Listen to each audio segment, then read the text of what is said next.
अभी मैं एक प्रॉब्लम को डिस्कस करूंगा। इस प्रॉब्लम को जेईई मेन 2022 में पूछा गया है।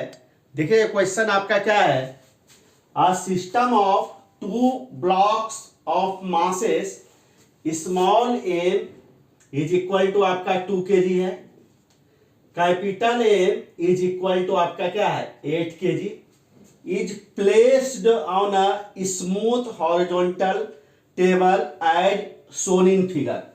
तो सबसे पहले देखिए प्रॉब्लम का जो स्टेटमेंट है यहां से लेके यहां तक, उसके अनुसार से आप देखते हैं हम लोग। यहां पे देखिए ये जो देख रहे हैं यही हमारा आपका एक टेबल है आपका, और प्रॉब्लम में दिया हुआ है कि ये टेबल हमारा आपका स्मूथ है। स्मूथ का मतलब यहां पे क्या समझना है हम लोगों को, स्मूथ का मतलब समझना है फ्रिक्शन लेस। इसका मतलब है कि इस टेबल का जो सरफेस है, टॉप सरफेस है, उस टॉप सरफेस के कारण कैपिटल एम के बॉटम मोस्ट सरफेस पर आपका कोई भी फ्रिक्शनल फोर्स आपका नहीं लगेगा। प्रॉब्लम में देखिए क्या दिया हुआ है, नेक्स्ट लाइन में देखिए, the coefficient of static friction between the two blocks. तो कोफिशिएंट ऑफ स्टैटिक फ्रिक्शन को हम लोग जो डिनोट करते हैं म्यू एस से, और म्यू एस का वैल्यू प्रॉब्लम में 0.5 आपका दिया गया है। तो देखिए जो कोफिशिएंट ऑफ स्टैटिक फ्रिक्शन जो होता है आपका टू सरफेसेस इन कांटेक्ट के लिए बेसिकली आपका ये वैल्यू होता है। तो यहां पर देखिए कौन सा दो सरफेस आपका कांटेक्ट में है जिसके लिए ये वैल्यू आपका दिया गया है। तो कैपिटल एम का टॉप मोस्ट सरफेस और स्मॉल एम का बॉटम मोस्ट सरफेस ही आपका क्या है एक दूसरे के कांटेक्ट में है। इसी दो सरफेस के लिए आपका म्यू एस का वैल्यू यहां पे आपका दिया गया है। मैं फिर से रिपीट कर देता हूं, कैपिटल एम का टॉप मोस्ट सरफेस और स्मॉल एम का बॉटम मोस्ट सरफेस ही यहां पर एक दूसरे के कांटेक्ट में है। इसी दो सरफेसेस के लिए ये म्यू एस का वैल्यू आपका इस प्रॉब्लम में दिया गया है। तो आपको यहां से ये भी समझना है कि कैपिटल एम का टॉप मोस्ट सरफेस और स्मॉल एम का बॉटम मोस्ट सरफेस जो एक दूसरे के कांटेक्ट में है, तो वो सरफेस आपका क्या है, यहां पर आपका ये सरफेस आपका स्मूथ नहीं है। तो ये सरफेस आपका क्या है, आपका रफ सरफेस है आपका। म्यू एस का अगर वैल्यू दिया हुआ है इसका मतलब आपको ये समझना है कि यहां पर ये सरफेस आपका रफ है। अगर मान के चलिए स्मूथ रहता तो उस कंडीशन में म्यू एस का वैल्यू तब क्या लिया जाता, आपका 0 आपका लिया जाता। अब देखिए आगे देखिए क्या दिया हुआ है कि the maximum horizontal force capital F, यही देखिए आपका क्या, यही आपका फोर्स आपका कैपिटल एफ है, that can be applied to the block of mass capital M. यानी कैपिटल एम मास के ब्लॉक के ऊपर एफ का मैक्सिमम वैल्यू आपका कितना आपका हो सकता है, so that the blocks move together. यानी कैपिटल एम और स्मॉल एम दोनों आपका एक साथ आपका मूव करे। इसके लिए ये आपको ये बताना है कि कैपिटल एफ का मैक्सिमम वैल्यू, मतलब कैपिटल एफ का हम लोग यहां पर ज्यादा से ज्यादा कितना वैल्यू ले सकते हैं ताकि आपका कैपिटल एम के ऊपर आपका स्मॉल एम आपका स्लिप नहीं करे। तो हम लोगों को यहां पर एफ का मैक्सिमम वैल्यू को हम लोगों को यहां पर कैलकुलेट करना है। देखिए मैं आपको एक चीज यहां पे बता देता हूं कि चूंकि टेबल का सरफेस आपका स्मूथ है, तो कैपिटल एम और स्मॉल एम आपका दोनों आपका एक साथ मूव करे इस स्मूथ टेबल के ऊपर। उसके लिए देखिए आपका क्या जरूरी है कि अगर एफ का वैल्यू अगर आप 0 से स्लाइटली ग्रेटर अगर लेते हैं, यानी जो हॉरिजॉन्टल फोर्स आपका एफ है इसका वैल्यू अगर आप 0 से स्लाइटली अगर ग्रेटर लेते हैं तो ये आपका दोनों का दोनों ब्लॉक एक साथ इस स्मूथ टेबल के ऊपर आपका मूव करने लगेगा। लेकिन अगर कैपिटल एफ का वैल्यू अगर 0 ले लिया जाए, इसका मतलब क्या है, आप कैपिटल एम पर कोई भी हॉरिजॉन्टल फोर्स को आप अप्लाई नहीं कर रहे हैं, तो उस कंडीशन में ये जो टू ब्लॉक्स का जो सिस्टम है capital M and small M, ये जो टू ब्लॉक्स का आपका सिस्टम है ये स्मूथ टेबल पर आपका क्या रहेगा, आपका रेस्ट में आपका रहेगा। तो एफ का अगर आपसे अगर मिनिमम वैल्यू अगर पूछा जाए कि जिसके लिए कि कैपिटल एम और स्मॉल एम आपका दोनों एक साथ मूव करे, तो उसके लिए एफ का जो मिनिमम वैल्यू होगा वो 0 से स्लाइटली आपका ग्रेटर होगा। मैं फिर से रिपीट कर देता हूं, अगर आपसे प्रॉब्लम में अगर पूछा जाता कि एफ का मिनिमम वैल्यू आपका क्या हो सकता है जिसके लिए कैपिटल एम और स्मॉल एम आपका दोनों एक साथ आपका मूव करे, यानी कैपिटल एम के ऊपर स्मॉल एम आपका स्लिप नहीं करे, उसके लिए कैपिटल एफ का जो मिनिमम वैल्यू होगा वो आपका 0 से स्लाइटली अगर आप ग्रेटर अगर रखते हैं एफ का वैल्यू, तो ये दोनों का दोनों ब्लॉक आपका एक साथ आपका मूव करेगा और कैपिटल एम पर स्मॉल एम आपका स्लिप आपका नहीं करेगा। तो यहां पर देखिए हम लोगों से जो पूछा जा रहा है एफ का मिनिमम वैल्यू नहीं पूछा जा रहा है, एफ का मैक्सिमम वैल्यू पूछा जा रहा है, यानी एफ का ज्यादा से ज्यादा वैल्यू हम लोग कितना रख सकते हैं ताकि कैपिटल एम के ऊपर स्मॉल एम आपका स्लिप नहीं करे, यानी कहने का मतलब कैपिटल एम और स्मॉल एम आपका दोनों आपका एक साथ आपका मूव करे। उसके लिए हम लोगों को यहाँ पर एफ का मैक्सिमम वैल्यू हम लोगों को कैलकुलेट करना है। क्योंकि यहाँ पर क्या है कि देखिए कैपिटल एम और स्मॉल एम इस स्मूथ टेबल के ऊपर दोनों आपका क्या है, आपका एक साथ आपका मूव कर रहा है। इसका मतलब यह है कि अर्थ पर जो ऑब्जर्वर होगा उस ऑब्जर्वर के लिए कैपिटल एम का जितना एक्सेलरेशन होगा स्मॉल एम का भी उतना ही एक्सेलरेशन होगा। क्यों कि कैपिटल एम के रिस्पेक्ट में आपका स्मॉल एम आपका यहाँ पे आपका स्लिप नहीं कर रहा है। कहने का मतलब है कि कैपिटल एम और स्मॉल एम आपका दोनों एक साथ आपका मूव कर रहा है, इसलिए कैपिटल एम और स्मॉल एम का एक्सेलरेशन अर्थ के रिस्पेक्ट में आपका इक्वल होगा और उस एक्सेलरेशन को हम लोग क्या मान लेते हैं, स्मॉल ए मान लेते हैं। क्योंकि यहां पर देखिए फोर्स को किधर अप्लाई किया जा रहा है, राइट की तरफ अप्लाई किया जा रहा है, तो कैपिटल एम और स्मॉल एम का एक्सेलरेशन आपका किधर होगा, राइट की तरफ ही होगा और वो एक्सेलरेशन आपका स्मॉल ए के बराबर होगा।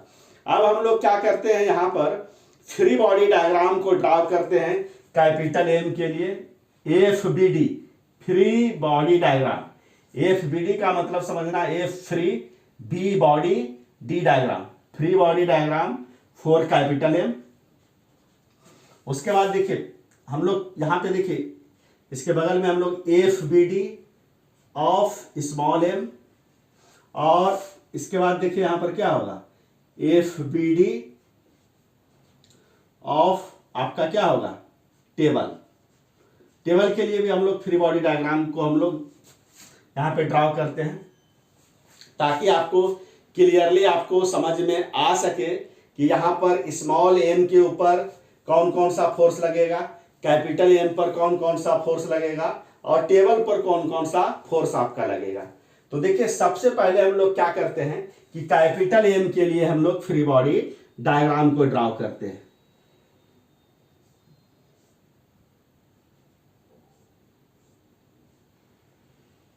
यही देखिए यही हमारा कैपिटल एम हुआ, ये हमारा आपका क्या हो गया, ये हमारा आपका यहां पर देखिए ये हमारा आपका स्मॉल एम हुआ और यही हमारा यहां पर आपका क्या है, आपका यहां पर ये हमारा आपका टेबल है।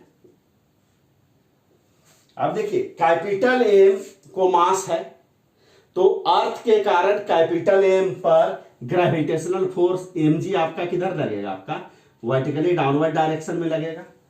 देखिए स्मॉल एम को भी क्या बोलते हैं, स्मॉल एम यानी जो स्मॉल जो ब्लॉक है कैपिटल एम पर उसको भी मास है, तो स्मॉल एम के ऊपर भी अर्थ के कारण फोर्स आपका किधर लगेगा, आपका वर्टिकली डाउनवर्ड डायरेक्शन में लगेगा और वो फोर्स हमारा आपका किसके बराबर होगा, स्मॉल एम इंटू जी के बराबर होगा।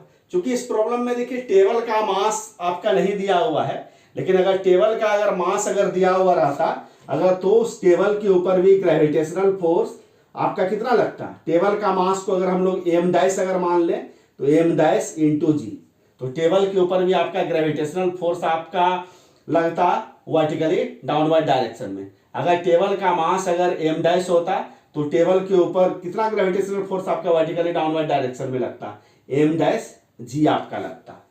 अब देखिए तो कैपिटल एम के ऊपर और आपका कौन सा फोर्स लगेगा, तो देखिए जो टेबल का जो आपका टॉप मोस्ट सरफेस है उस सरफेस के कारण कैपिटल एम पर आपका नॉर्मल फोर्स लगेगा, और वो नॉर्मल फोर्स आपका किधर लगेगा, वर्टिकली अपवर्ड डायरेक्शन में, और इस नॉर्मल फोर्स को हम लोग एन डैश कहते हैं। तब ध्यान से समझिए, अगर टेबल के टॉप सरफेस के कारण कैपिटल एम के ऊपर अगर नॉर्मल फोर्स अगर वर्टिकली अपवर्ड डायरेक्शन में लगता है, तो न्यूटन के थर्ड लॉ से कैपिटल एम के बॉटम मोस्ट सरफेस के कारण टेबल के टॉप सरफेस पर जो नॉर्मल फोर्स आपका लगेगा वर्टिकली डाउनवर्ड डायरेक्शन में लगेगा। और न्यूटन के थर्ड लॉ से टेबल के टॉप मोस्ट सरफेस के कारण कैपिटल एम के ऊपर जितना नॉर्मल फोर्स आपका अपवर्ड डायरेक्शन में लगेगा, तो कैपिटल एम के बॉटम मोस्ट सरफेस के कारण टेबल के टॉप मोस्ट सरफेस पर उतना ही नॉर्मल फोर्स आपका वर्टिकली डाउनवर्ड डायरेक्शन में लगेगा। तो नॉर्मल फोर्स हो गया हमारा आपका कैपिटल एम और टेबल के लिए। अब देखिए तो कैपिटल एम के ऊपर तो एक और फोर्स को अप्लाई किया जा रहा है हॉरिजॉन्टल डायरेक्शन में, ये तो प्रॉब्लम में आपका दिया हुआ ही, ये आपका कैपिटल एफ हो गया। अब देखिए चूंकि टेबल का जो सरफेस है ये आपका स्मूथ है, तो टेबल के सरफेस के कारण इस कैपिटल एम मास के ब्लॉक के ऊपर कोई भी फ्रिक्शनल फोर्स आपका नहीं लगेगा। अब देखिए तो और कौन कौन सा और फोर्स यहां पे लग सकता है। देखिए कैपिटल एम और स्मॉल एम का भी सरफेस आपका क्या एक दूसरे के कांटेक्ट में है, तो कैपिटल एम के टॉप मोस्ट सरफेस के कारण स्मॉल एम पर नॉर्मल फोर्स किधर लगेगा आपका ऊपर की तरफ, तो उस नॉर्मल फोर्स को हम लोग स्मॉल कैपिटल एम से डिनोट करते हैं।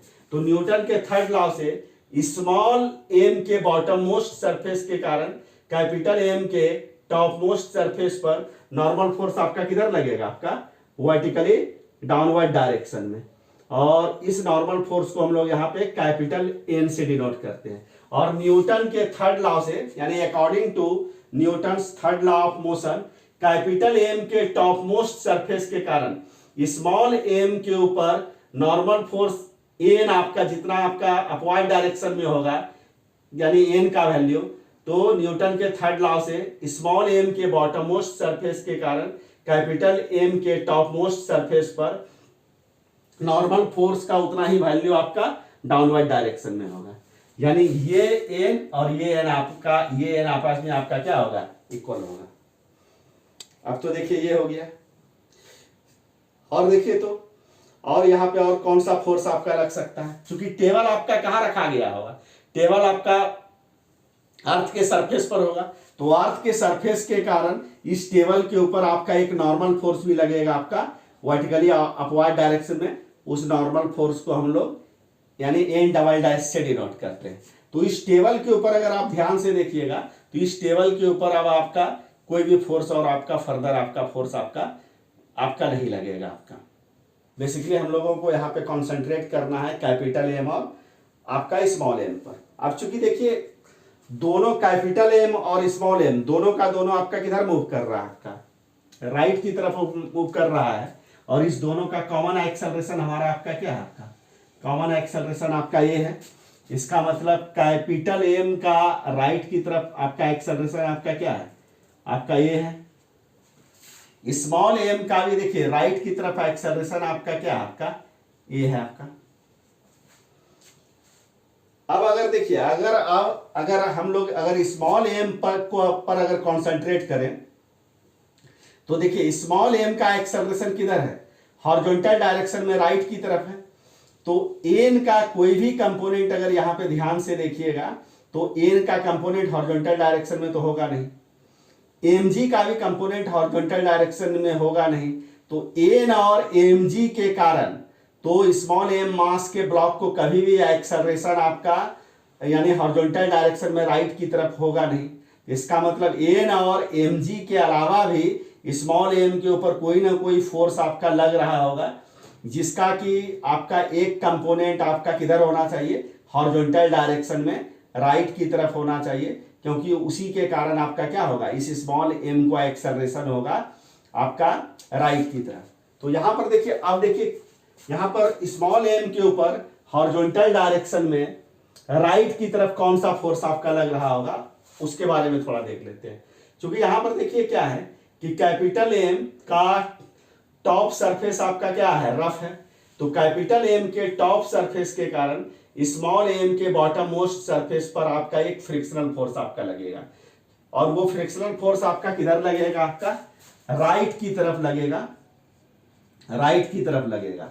क्यों राइट की तरफ लगेगा, क्योंकि स्मॉल एम आपका एक्सेलरेट किधर हो रहा है, आपका राइट की तरफ हो रहा है। स्मॉल एम आपका राइट की तरफ जा रहा है, तो स्मॉल एम को राइट की तरफ ले जाने के लिए स्मॉल एम के ऊपर राइट के डायरेक्शन में कोई ना कोई फोर्स लगना चाहिए ना, तो वो फोर्स आपका क्या होगा, वो फोर्स किसके कारण लगेगा, कैपिटल एम के टॉप मोस्ट सरफेस के कारण स्मॉल एम के बॉटम मोस्ट सरफेस पर आपका फ्रिक्शनल फोर्स आपका लगेगा।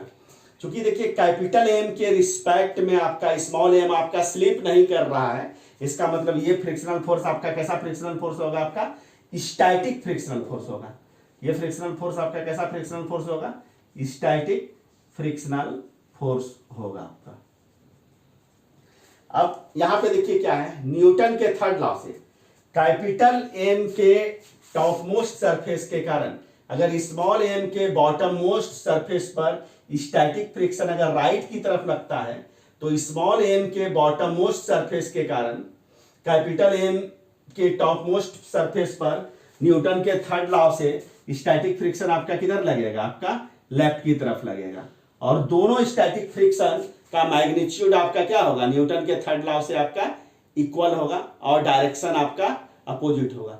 दोनों का मतलब यहां पर क्या हुआ, कैपिटल एम के कारण स्मॉल एम पर स्टैटिक फ्रिक्शन और स्मॉल एम के कारण कैपिटल एम पर स्टैटिक फ्रिक्शन, ये दोनों स्टैटिक फ्रिक्शनल फोर्स का मैग्नीट्यूड आपका इक्वल होगा, और डायरेक्शन आपका क्या होगा, यहां और यहां देखिए डायरेक्शन आपका क्या है, अपोजिट है। तो अगर आप ध्यान से अगर आप ऑब्जर्व करिएगा तो कैपिटल एम पर जितना भी फोर्स आपका लग सकता है, सारा फोर्स को हम लोग, हाँ मैंने वन बाय वन आपका दिखा दिया। स्मॉल एम के ऊपर जो भी फोर्सेस लग सकता है वो सारा का सारा फोर्सेस को मैंने यहां पर दिखा दिया है। टेबल के ऊपर कौन कौन सा फोर्स आपका दिखाया गया है, कैपिटल एम के कारण टेबल के टॉप सरफेस पर नॉर्मल फोर्स को आपका दिखाया गया है। उसके बाद टेबल का मास होगा, तो मास के कारण टेबल के ऊपर आपका कौन सा फोर्स लगेगा, आपका ग्रेविटेशनल फोर्स आपका लगेगा, उस फोर्स को भी हमने आपका दिखा दिया है। और यहां पर देखिए क्या है कि जो आपका जो अर्थ का जो सरफेस होगा, उस अर्थ के सरफेस के कारण जो आपका अर्थ के सरफेस के कारण टेबल के ऊपर जो नॉर्मल फोर्स लगेगा, उस नॉर्मल फोर्स को भी हमने यहां पे दिखा दिया है। क्योंकि टेबल का टॉप सरफेस और कैपिटल एम का बॉटम मोस्ट सरफेस के बीच में आपका कोई भी फ्रिक्शन आपका नहीं है, इसलिए यहां पर आप कोई भी आपका फ्रिक्शन नहीं है, यानी टेबल का टॉप मोस्ट सरफेस आपका स्मूथ है, इसलिए टेबल के टॉप मोस्ट सरफेस के कारण कैपिटल एम के बॉटम मोस्ट सरफेस पर कोई भी आपका फ्रिक्शनल फोर्स आपका नहीं लगेगा। तो न्यूटन के थर्ड लॉ से कैपिटल एम के बॉटम मोस्ट सरफेस के कारण भी टेबल के टॉप मोस्ट सरफेस पर आपका कोई भी फ्रिक्शनल फोर्स आपका नहीं लगेगा। तो यहां पर जो है टेबल के ऊपर आपका जितना भी फोर्स आपका लग सकता था, सारा का सारा फोर्स को मैंने आपका दिखा दिया। हाँ, एक चीज याद रखिएगा कि चूंकि टेबल के ऊपर, टेबल के टॉप मोस्ट सरफेस पर कैपिटल एम के बॉटम मोस्ट सरफेस के कारण यहां पर आपका कोई भी फ्रिक्शनल फोर्स आपका इस टेबल के सरफेस के पैरेलल आपका नहीं लग रहा है। इसका मतलब आपको यह समझना है कि यहां पर ग्राउंड के कारण भी, यानी जो अर्थ का सरफेस है, उस अर्थ के सरफेस के कारण टेबल के फुट पर आपका कोई भी आपका फ्रिक्शनल फोर्स आपका नहीं लगेगा। टेबल के फुट पर अर्थ के सरफेस के कारण फ्रिक्शनल फोर्स आपका तभी लगता जब इस टेबल के टॉप मोस्ट सरफेस पर कोई ना कोई फोर्स आपका हॉरिजॉन्टल डायरेक्शन में लग रहा होता, तब उस हॉरिजॉन्टल डायरेक्शन वाले फोर्स के कारण इस टेबल का अर्थ के सरफेस पर आपका क्या होता, या तो मोशन होता या मोशन होने का टेंडेंसी होता। तब उस कंडीशन में अर्थ के सरफेस के कारण टेबल के फुट के ऊपर आपका क्या है, फ्रिक्शनल फोर्स आपका लगता। लेकिन यहां पर चूंकि टेबल के ऊपर अगर आप ध्यान से ऑब्जर्व करिएगा तो टेबल के टॉप सरफेस पर हॉरिजॉन्टल डायरेक्शन में कोई भी फोर्स आपका नहीं लग रहा है, इसलिए टेबल जो है आपका अर्थ के सरफेस पर इसका हॉरिजॉन्टल डायरेक्शन में मूव करने का यहां पर कोई भी टेंडेंसी आपका नहीं है। इसलिए अर्थ के सरफेस के कारण इस टेबल के फुट पर आपका कोई भी आपका फ्रिक्शनल फोर्स आपका नहीं लगेगा। इस चीज को यहाँ पे आपको ध्यान में रखना है। क्योंकि इस प्रॉब्लम में टेबल के बारे में तो कुछ पूछा भी नहीं गया था, मैंने आपको ये अलग से बता दिया ताकि आपको फिजिक्स का कॉन्सेप्ट आपको अच्छे से क्लियर हो सके कि टेबल के ऊपर कौन कौन सा फोर्स आपका यहाँ आपका लगेगा। अब देखिए हम क्या करते हैं कि न्यूटन साहब का फर्स्ट लॉ को हम लोग कैपिटल एम पर सबसे पहले अप्लाई करते हैं और न्यूटन साहब के फर्स्ट लॉ को हम लोग स्मॉल एम पर भी अप्लाई करते हैं। तो देखिए तो small am all the time आपका देखिए क्या है, कैपिटल एम आपका देखिए क्या है, स्मॉल कैपिटल एम पर स्मॉल एम है। तो स्मॉल एम का वर्टिकल डायरेक्शन में कोई भी मूवमेंट हो रहा है, नहीं हो रहा है। इसका मतलब है कि स्मॉल एम पर वर्टिकल डायरेक्शन में नेट फोर्स आपका क्या होना चाहिए, आपका 0 होना चाहिए। इसका मतलब स्मॉल एम पर वर्टिकली अपवर्ड डायरेक्शन में जितना फोर्स आपका लग रहा होगा, वर्टिकली डाउनवर्ड डायरेक्शन में भी स्मॉल एम पर उतना ही फोर्स आपका लगेगा। तो स्मॉल एम पर देखिए तो वर्टिकली अपवर्ड डायरेक्शन में कितना फोर्स लग रहा है, एन, और स्मॉल एम पर वर्टिकली डाउनवर्ड डायरेक्शन में कितना फोर्स लग रहा है, एम जी। चूंकि स्मॉल एम का वर्टिकल डायरेक्शन में कोई भी मूवमेंट आपका नहीं हो रहा है, तो न्यूटन के फर्स्ट लॉ से एन और एम जी इस दोनों का मैग्नीट्यूड आपका क्या होगा, इक्वल होगा, क्योंकि स्मॉल एम आपका वर्टिकल डायरेक्शन के लिए ये आपका रेस्ट में है। तो दिस इज आपका इक्वेशन, हम लोग इसको इक्वेशन 1 हम लोग ले लेते हैं। अब यहां पर देखिए क्या है कि अगर कैपिटल एम पर अगर न्यूटन के फर्स्ट लॉ को अगर आप अप्लाई करिए तो कैपिटल एम भी टेबल के सरफेस पर कैपिटल एम का वर्टिकल डायरेक्शन में कोई भी मूवमेंट नहीं हो रहा है। इसका मतलब वर्टिकल डायरेक्शन के लिए कैपिटल एम आपका क्या है, रेस्ट में है। इसका मतलब न्यूटन के फर्स्ट लॉ से वर्टिकली अपवर्ड डायरेक्शन में कैपिटल एम पर जितना फोर्स होगा वर्टिकली डाउनवर्ड डायरेक्शन में भी उतना ही फोर्स होगा। तो सबसे पहले वर्टिकली अपवर्ड डायरेक्शन वाले फोर्स को हम लोग लिखते हैं। तो यहाँ पे वर्टिकली अपवर्ड डायरेक्शन वाला फोर्स क्या है, एन डैश है। तो ये बराबर आपका किसके हो जाएगा, वर्टिकली डाउनवर्ड डायरेक्शन वाला फोर्स। तो वर्टिकली डाउनवर्ड डायरेक्शन वाला फोर्स आपका क्या है, small capital N plus M G. This is equation number हमारा आपका क्या हो गया, 2 हो गया आपका। तो न्यूटन के फर्स्ट लॉ को हमने स्मॉल एम पर भी अप्लाई कर दिया, कैपिटल एम पर भी अप्लाई कर दिया, उससे हम लोगों को यहाँ पे आपका 2 इक्वेशंस मिला। अब न्यूटन के सेकेंड लॉ को हम लोग कैपिटल एम पर अप्लाई करते हैं। तो न्यूटन के सेकेंड लॉ को अगर कैपिटल एम पर अप्लाई किया जाए तो देखिए तो कैपिटल एम का एक्सेलरेशन किधर है, हॉरिजॉन्टल डायरेक्शन में राइट की तरफ है।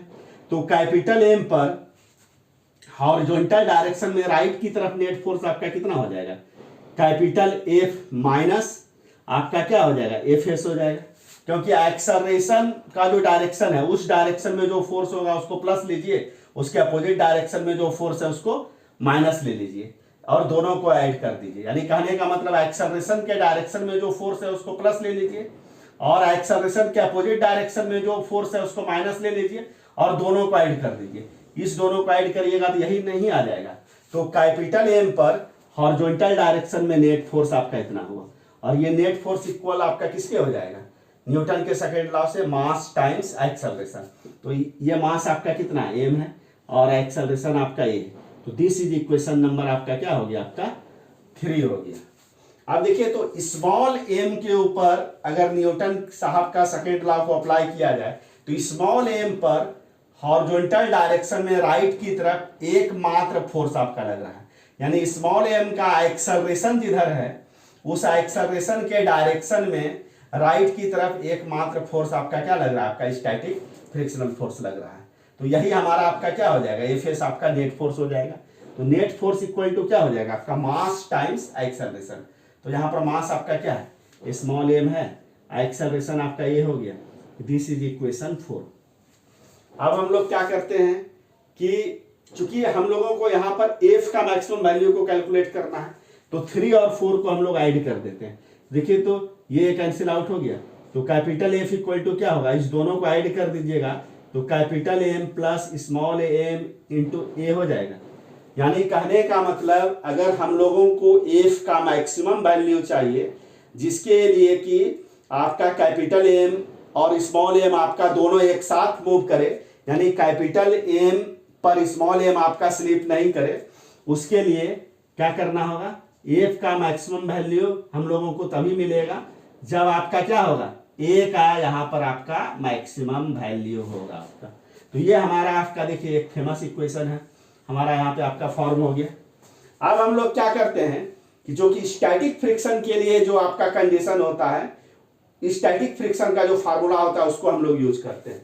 तो हम लोगों को ये मालूम है कि स्टैटिक फ्रिक्शन यानी कैपिटल एम का टॉप मोस्ट सरफेस और स्मॉल एम के बॉटम मोस्ट सरफेस के बीच में जो स्टैटिक फ्रिक्शन है, वो स्टैटिक फ्रिक्शन का वैल्यू आपका क्या होगा, लेस देन इक्वल टू आपका क्या होता है, म्यू एस इंटू एम। तो कैपिटल एम कौन सा लेना है, नॉर्मल फोर्स, कैपिटल एम और स्मॉल एम के लिए जो नॉर्मल फोर्स है।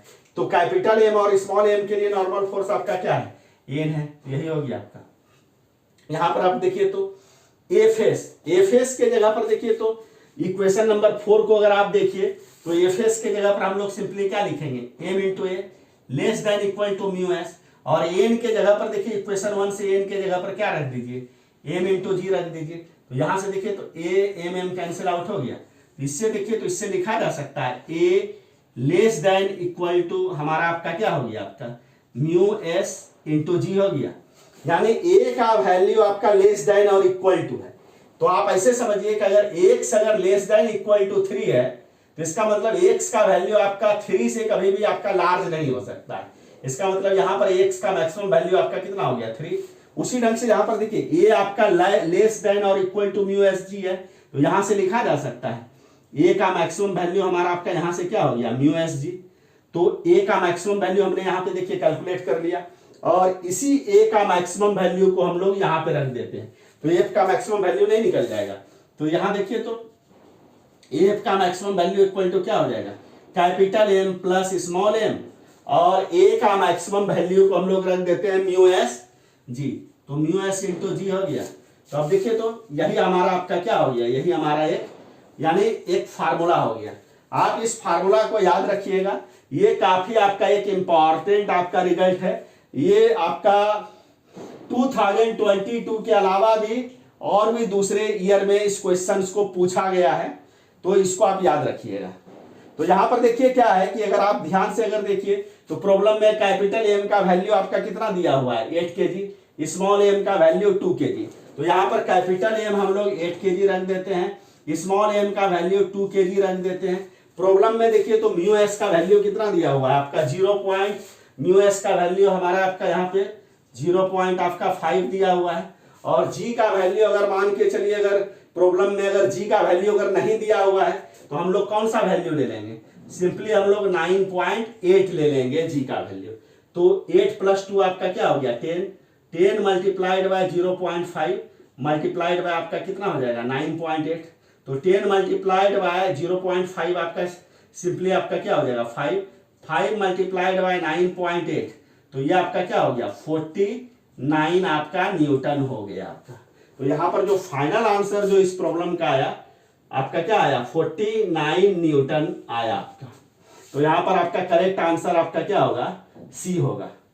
तो मैं आपको ये बता दूं कि इस रिजल्ट को आप जरूर आप याद रखिएगा।